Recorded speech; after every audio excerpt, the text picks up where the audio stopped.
The Lion's Curse. Written by Marnus Cleansmith. Chapter 1. Blood and Ashes. Present. Bloemfontein, South Africa, 2015. The city was restless that night. Bloemfontein's narrow streets lay under a sickly yellow glow from flickering lamps, their buzz filling the silence like trapped insects. The night wind scraped across tin roofs and shook the dead leaves along the pavement. Somewhere in the distance a dog barked, and then went silent, as if it too could feel the shadow that prowled in the air. Marnus walked alone. His shoulders were broad but bent forward, his boots heavy as though each step pressed against the weight of an invisible chain. The world saw a man who had long ago left war behind. But Marnus knew the war had followed him home. It lived inside him. He stopped in the alley behind Westdean, gripping his chest. His heart was no longer beating like a man's heart. It pulsed slow, then fast, then slow again, shaking his ribs as though something was clawing its way out. Sweat poured down his brow, but the night was cold. "No," he whispered, pressing his forehead against the wall. His breath came in ragged gasps. "Not tonight. Please God, not tonight." But the lion never listened. The change started in his hands. His fingers curled as nails blackened and stretched into hooked claws. Veins thickened, bulging under his skin. His jaw cracked, grinding, reshaping into a muzzle lined with sharpened fangs. Fur rippled across his shoulders, his back arching until he could no longer stand upright. His voice broke into a guttural roar that tore through the silence of the city, like a thunderclap rolling across the veld. And when he roared, they came.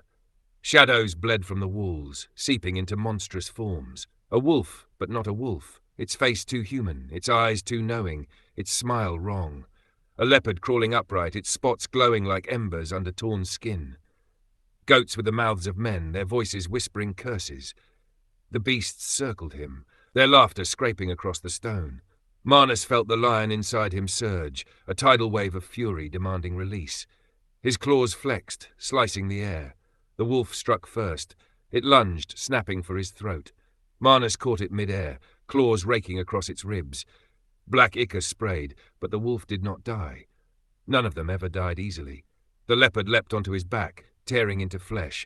He roared and smashed it against the pavement, cracking its skull, yet it writhed, laughing. Open quote, "You killed her, you killed her, you killed her." Close quote, the voice did not belong to the beasts, it belonged to a child. Marnus froze, his claws trembled. The goat stepped closer, eyes hollow, tongue black as coal. And from its mouth came her voice, the girl's voice, 5 years old, the one who haunted every nightmare. "Stop," Marnus whispered. His breath broke, his eyes burned. Not her face, not her voice, please. But memory has no mercy. Past, Sudan. 2000, the sun had been merciless that day, baking the cracked earth into dust that rose with every step of the patrol. Marnus's rifle dug into his shoulder, the metal burning under his grip. He was 19, old enough to fight, too young to carry ghosts. The ambush came like lightning. Gunfire snapped through the trees. Men shouted, the ground erupted as bullets ripped the soil. Training carried him forward.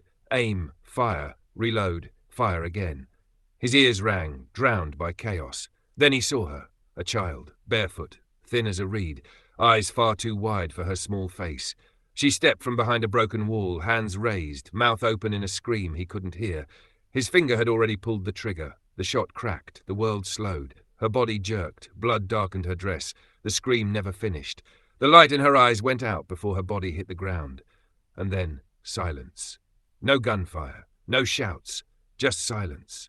Her family ran to her, wailing, collapsing in grief, their cries cut sharper than any bullet. One woman, the mother, raised her eyes to Marnus, her face twisted with rage and sorrow. She shouted words he didn't understand, but he felt them, heavy and final. A curse. And though Marnus didn't know the language, his soul understood. From that day the curse followed him, it grew in his veins, it watched him when he slept, it waited for its hour to strike. Present, Bloemfontein. The alley blurred back into focus. The beasts clawed and tore at him, dragging him from memory to now. The wolf sank its teeth into his arm. The leopard raked his spine. The goats circled, chanting in the child's voice. Marnus roared and let the lion take him. His claws tore the wolf in half. Smoke burst from its body. He crushed the leopard's ribs with a strike that cracked bone like dry wood. The goats screamed as he cut them down, their faces changing. brothers, friends, fellow soldiers, all turning to ash at his feet. The last beast dissolved into nothing, silence pressed heavy. Marnus stood alone in the alley. Blood dripped from his claws, vanishing before it touched the ground. His body trembled, sweat mixing with tears. The fur retreated, the claws shrank back into broken human hands. He fell to his knees. The lion purred deep in his bones, restless, hungry still, and the girl's eyes, wide and endless, stared back at him from the dark. "Forgive me," he whispered into the silence. "Please, forgive me." The city gave no answer. The war was not done. Chapter 2. The Curse Awakens. Present, Bloemfontein, 2015.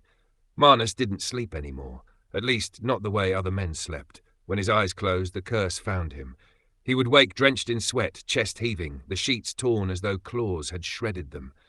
Some mornings he found scratches on the walls, gouges deep enough to draw dust from the brick. Once he woke with his hands bloody, though no wound marked his body. The nightmares always began the same way. The child's eyes. Wide, staring, too big for her face. Then her mouth, opening as if to scream. But no sound came, because the rifle had already cracked. He tried drowning the dreams with liquor once. Whiskey burned his throat, vodka numbed his head, but the child's face never left him. Then he tried drugs, powder and pills, smoke and needles. For a moment, they offered silence. But the silence cracked quickly, and when it did, the lion came louder. Now he just endured. Awake, sober, waiting for night's assault. Tonight was worse. He lay on his mattress, staring at the ceiling fan. It groaned with every turn as if ready to tear loose and crash down on him. The room was dark except for the faint orange glow of the city leaking through the curtains. Outside, dogs barked. Somewhere, a bottle shattered. He shut his eyes. He shouldn't have. The curse met him instantly. The room melted. Walls folded back into sand, into dust, into the blistering sun of Sudan. He smelled it. Gunpowder, sweat, the copper tang of blood. He saw her again, the child lying still, her dress stained. He tried to look away, but the curse forced his gaze forward, chained him to that moment. And then the dream twisted. The child stood up. Her eyes were no longer wide with shock, but black with something older than death. Her small mouth curled into a smile that didn't belong to her. Behind her, shadows rose, shaping into the beasts, wolves, goats, leopards, things with too many teeth and too much hunger. They bowed to her. The child pointed at Marnus. Her voice was both hers and not hers. "Half man, half lion, forever cursed. You will fight until your bones break, and when you win, you will be alone. When you lose, you will be mine." He woke screaming. His body was already shifting, nails splitting into claws, his mouth aching as fangs pushed through his gums.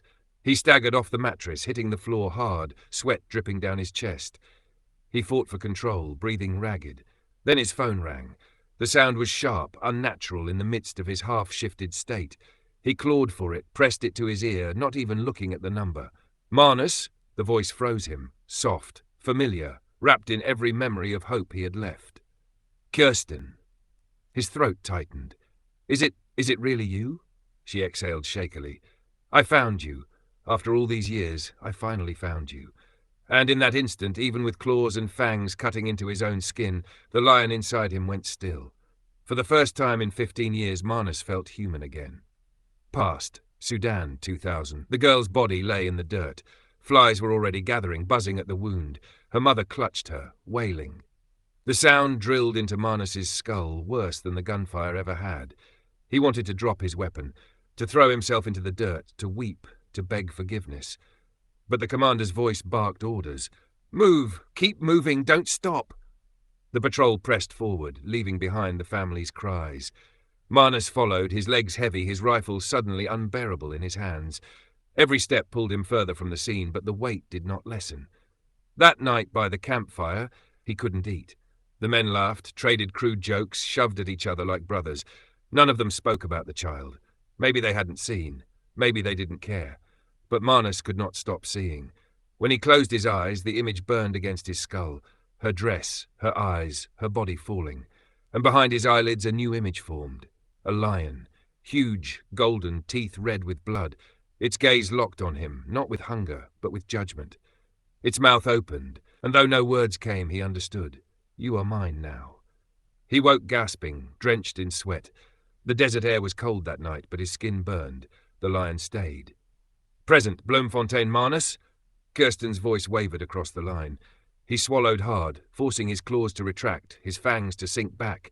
His body shook with the strain, but he did it. For her. "I thought I lost you forever," he said, his voice breaking.